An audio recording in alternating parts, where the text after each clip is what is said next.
Hello and a very warm welcome to a fresh episode of Smart Money. As always, we are brimming with investment ideas, and this episode is going to bring you some more. We're looking at the realty space. It has been a buzz ever since Budget 2010 is out, and we've got some of the top picks in that space for you. So if you're looking in the realty space, those could be some of the stocks you could be adding into your portfolio. But now we're about to meet retired Naval Officer Harish Chandra Sharma. Mr. Sharma, welcome to the show. You've been working in the Navy, and of course, you have retired in the recent past, have you? Yeah, that's true. And has it been a fruitful journey into God, the seas? More than expected. More than expected. And of course, we're looking at his portfolio very closely. Sumit Ved, the Certified Financial Planner, is joining us to be able to do just that. Let's just understand what he brings to the table for it. First, of course, his monthly pension. That's his income at this point in time. 28,000 rupees is what it's coming to. Mutual funds, around 5 lakh rupees is what he has put in. Fixed deposits, 10 to 12 lakhs. And of course, he's also got exposure in equities to the tune of 5 lakh rupees. So that's the kind of outlay that we are looking at. Sumit, what do you think? It's a great portfolio to really have a look at it, and very typical of Indian, senior citizens. What it lacks is direction. Right. It's not a great investor's portfolio, and that's what I like to really focus on. And what I mean by not a great investor portfolio is that what we are missing out is the real goal, real direction itself. If you really go in depth into the mutual fund portfolio, there are some 65 mutual fund schemes. I think first and foremost what we need to do is to try and cut number of schemes to manageable 3 to 4, and split that 3 to 4 into 2 to 3 in large cap and 1 to 2 in mid cap space, considering the age of sir. Our advice to him will be try and book profits in whatever stocks you have and move that also to mutual fund, because that's easier to manage over a period of time. So these are the two strong advices which we want to really go in for. With the major third one, let's try and work out a goal for you which will give direction to your money in form of investment. I imagine you want to create a legacy that you can leave behind for your 2 children and your wife as well. And if you really see one of the potential goals which we can work with, sir, is education of the grandchildren. He's got 2 of them, sir. 2 of them, 6 and 3 months and 6 and 9 months.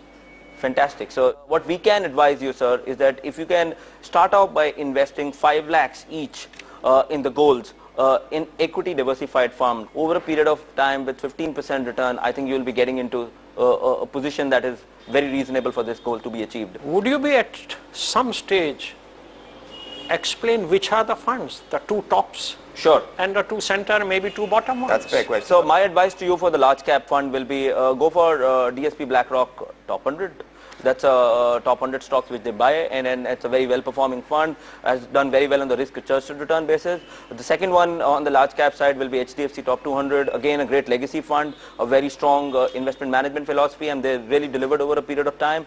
On the mid cap space, you can choose any of the 3 which I'm going to mention right now. One, you can look at ICICI Prudential Dynamic, you can look at Reliance Vision, and you can also have a look at IDFC Premier Equity. So these out of these 3, any 2 will do very well. So that makes a very decent portfolio for you. And what would you do differently if you had to start your investment planning a little differently? How would you do it? In our time, gold was the best, if you really ask me.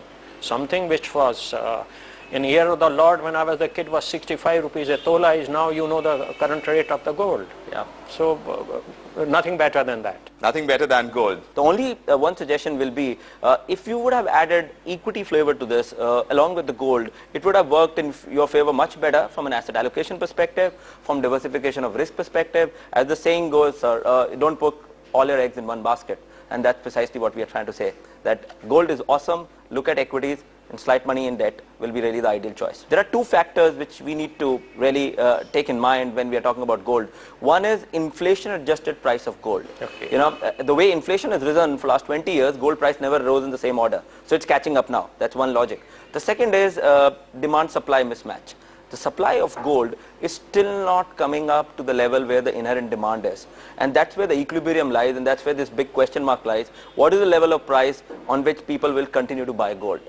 So that's where I'll leave it. There's some crystal ball gazing to do over there. Sumit Vaid, Certified Financial Planner, thanks very much for joining us with your tips. Pleasure. And we hope going ahead from here, you're able to use these tips to be living a better retired life in times ahead. Mr. Sharma, thanks so much for joining us. So very nice of you to have called me over here and for your good advice. Thanks a lot. Thank you. And of course, if you have questions on your mind about any of your financial goals, and we were talking about gold as well, that's something that we address on our show Commodity Bazaar on weekdays at 5 o'clock. So you can join us over there. We'll answer those questions. Meanwhile, for all the questions that you'd like to email us, our ID is smartmoney@bloombergutv.com. Right now, we take a very quick break. More investment ideas coming up on the flip.